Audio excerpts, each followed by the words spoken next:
Hey guys, if you are new, welcome. I upload every Monday and Thursday, 6 a.m. Pacific Standard Time. Today I am going to be showing you what I eat in a day while doing intermittent fasting to lose weight. So basically, for those of you who don't know what intermittent fasting is, all it is eating during an 8-hour window every day and fasting for 16 hours. Now you're probably thinking like, oh my gosh, how am I ever going to go 16 hours while fasting and not eating any food?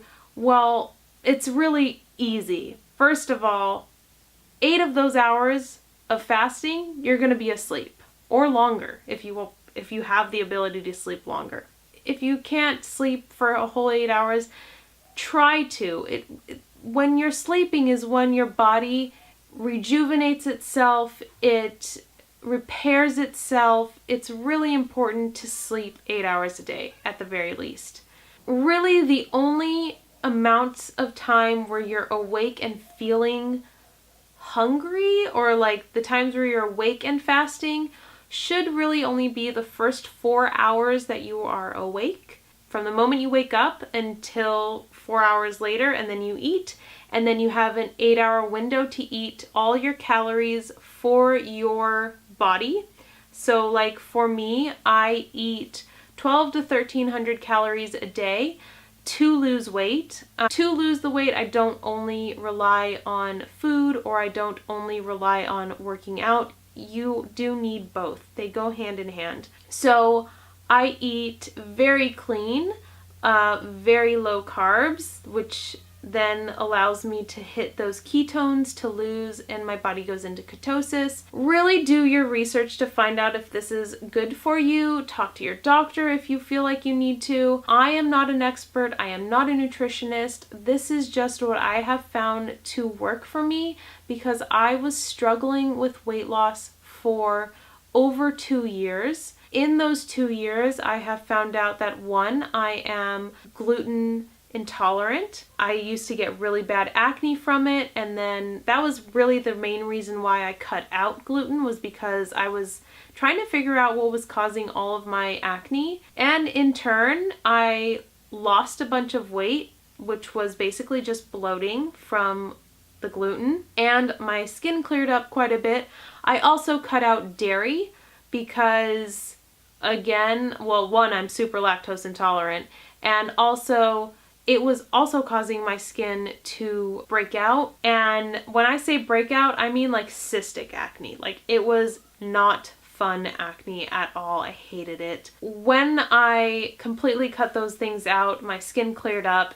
I lost 8 pounds right away. That's mostly just bloating and water. Like, I'm not saying my body was in shock or anything. Like, no, that was bloating and water, and my body basically thanking me and rewarding me, because I don't get headaches anymore at all. I used to get them every day, and I thought that was just the way I was. My acne has gone away. My skin used to be extremely oily, and now it's not that much anymore. I mean, it still is more on the oilier side, but not in the sense of how it used to be.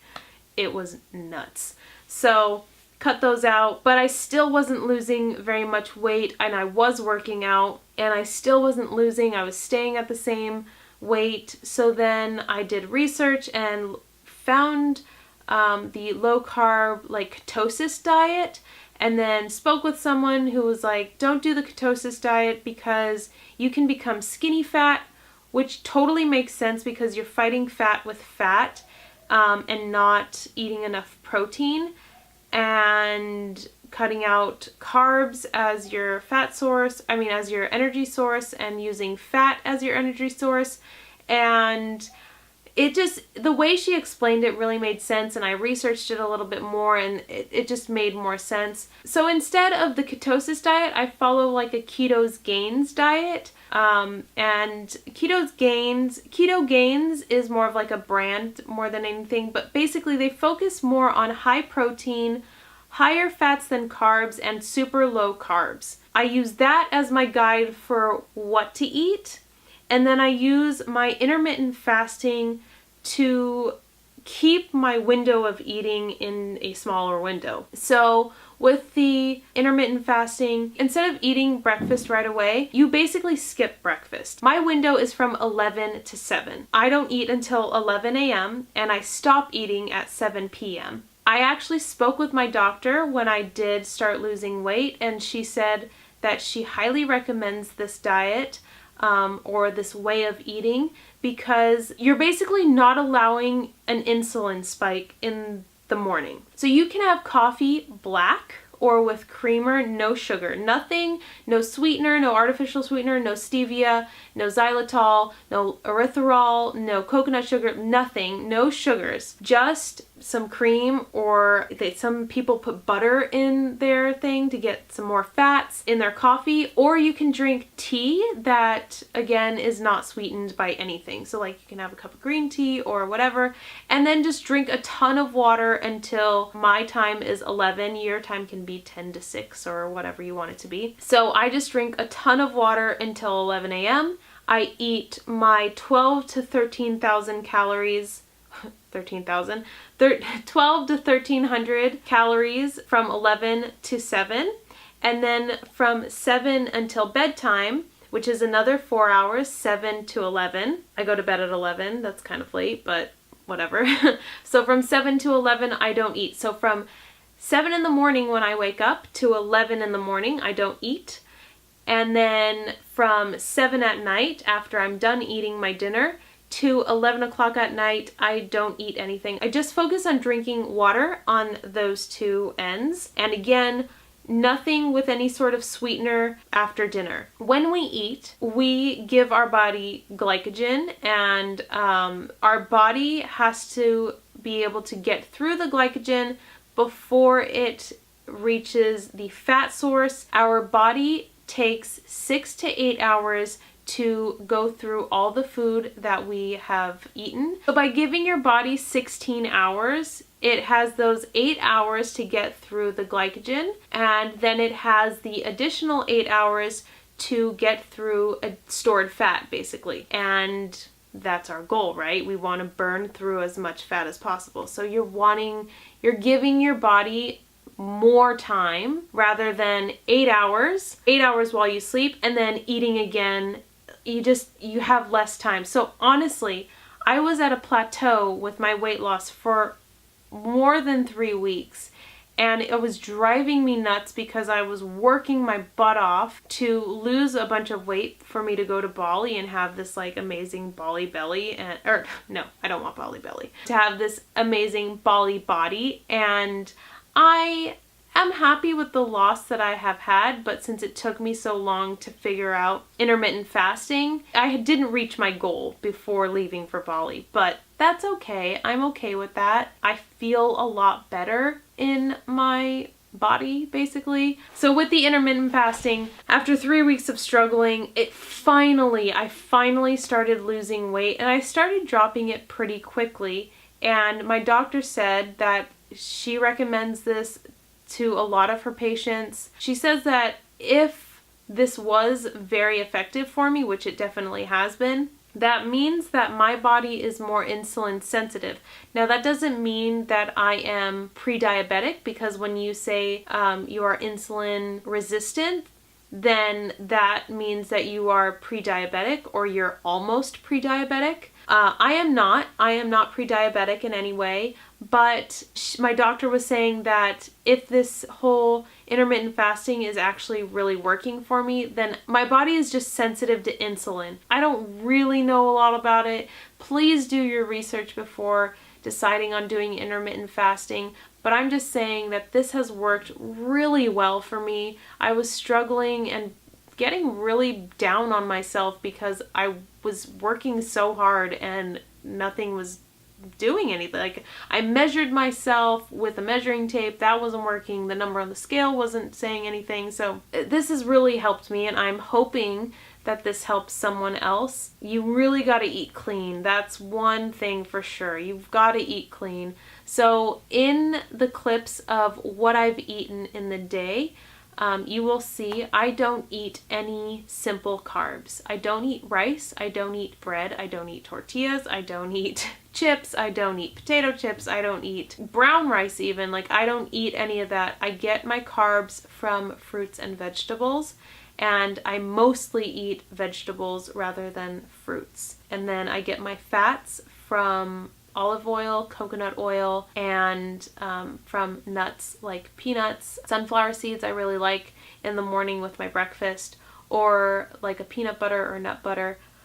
Those are what I get my fats from, especially since, and avocado as well, especially since I am lactose intolerant. I don't eat any butters or anything as my fats. Oh, and I like bacon, and that gives me a good amount of fats, so I'm able to eat bacon, which is so nice, but it does not give a whole lot of protein, so I do eat a lot of protein, and you will see my morning breakfast has a lot of eggs. I mean, most people only eat about 2 eggs. I eat 4 eggs every morning, and I eat a ton of chicken.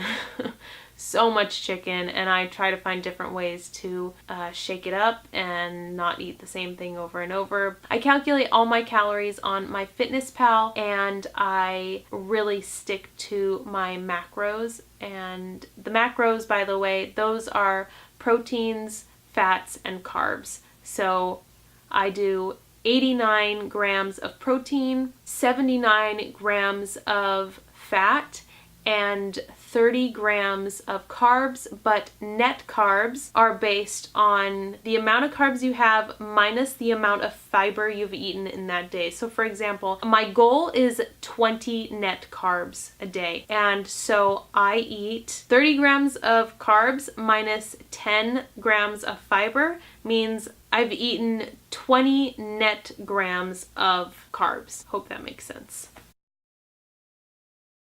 So on this day, I had 4 scrambled eggs with 1.5 teaspoons of ketchup, 2 celery stalks of celery, and this mixed nut butter from Trader Joe's. It's just so good.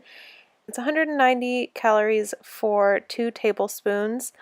And I focus more on the protein, carbs, and fats, and it has just enough. There's no added crap in it. Like, it's literally just the nuts and some salt. So this is usually what I have for breakfast, or I'll have some sunflower seeds instead of the nut butter. For lunch, I had this tuna salad from Mother's Market. I'm not sure that everywhere has a Mother's Market, but basically it's a tuna salad without any mayonnaise. I believe they may use a little bit of mayonnaise, which is like the vegan version of mayonnaise. But anyway, it's 6 ounces of tuna with like parsley and onion, celery, carrots, and I think maybe just a little bit of salt. And then I also add balsamic vinegar just for a little bit more of a taste, like more of a tarty taste. I really love vinegar. I love anything that's vinegary, like vinegar chips and all that stuff. But I only use like half a tablespoon of this. I don't want it to be overpowering, but I do want just a little hint of vinegar with my tuna salad.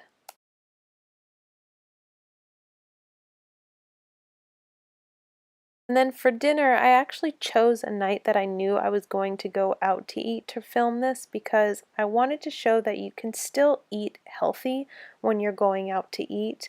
So on this night, I had just like grilled shrimp with broccoli, and in this meal, it came with rice.